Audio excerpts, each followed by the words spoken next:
Ever kind of tossed ChatGPT a real doozy of a writing prompt, like something you'd be stumped by yourself, Yeah. and gotten back a response so good it kind of makes you do a double take? Yeah, definitely. Like, is it just shuffling around sentences it found online, or is there a spark of, I don't know, real creativity happening there?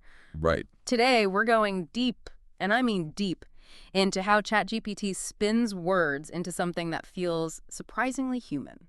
It's a question a lot of folks are asking with all the advancements in AI. Like, it's really making us rethink what we thought was possible, pushing the boundaries and all that. So let's break down how ChatGPT pulls it off, how it manages to weave these words into, well, something that feels remarkably human. Okay, so getting ready for this, I stumbled on this point that just completely blew my mind. ChatGPT doesn't work from a script, you know? No pre-written sentences or phrases. It's actually generating text in real time, predicting the next word based on, get this, a massive data set it was trained on. Imagine, it's like, composing on the fly. You know what I mean? Yeah, it's a bit like a jazz musician riffing on some classic tunes, wouldn't you say? Oh, I like that. Think about it. The training data is like a whole lifetime of listening to music for that musician, absorbing the melodies, the rhythms, the harmonies, everything. But when they sit down to play, they aren't just, replaying what they've heard note for note. They're drawing on that huge well of knowledge to create something fresh, something unique to that moment. So it's not about just memorizing lines. It's more about understanding patterns, connections, even like the feeling of the music, right? Exactly. Okay, but that makes me wonder.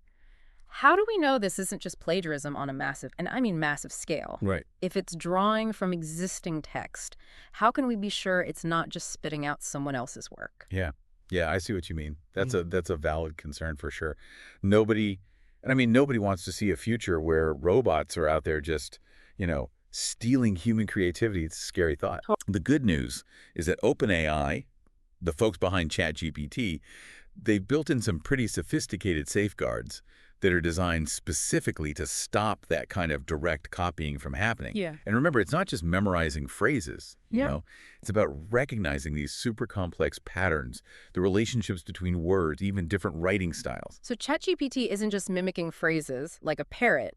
It's more like it's taken this humongous library of language and figured out how to use those pieces, those building blocks, to create something totally new, which honestly blows my mind. Yeah. That's incredible. It really is. And what makes it even more mind-blowing is that the model itself is based on this really cool thing called a transformer network, a type of neural network architecture. Now, I don't want to get too technical here, Yeah. but imagine this. Transformers have this incredible ability to process mountains of information. I mean mountains, simultaneously. And that's how ChatGPT can remember and connect different parts of that massive amount of data it trained on. That's how it weaves those threads into a response that makes sense and actually fits into the conversation. Okay, so it's remembering and weaving. Got it. Yeah. So if it's not just a copycat, where does its originality really lie? How can something be original if it's built from something else? If its building blocks are all, borrowed in a sense? Ooh, that's a great question. I mean, it really makes you think, right? It's like we're going down a rabbit hole here. If ChatGPT's entire knowledge base is from data it's been fed, can what it creates ever be truly like 100% independent? Or is it always going to be a reflection, a remix of the human creativity it learned from? It's mind-blowing stuff to think about. Something to ponder next time you're chatting with an AI, right? Absolutely. Thanks for joining us for this deep dive, everybody. Yeah, thanks for listening.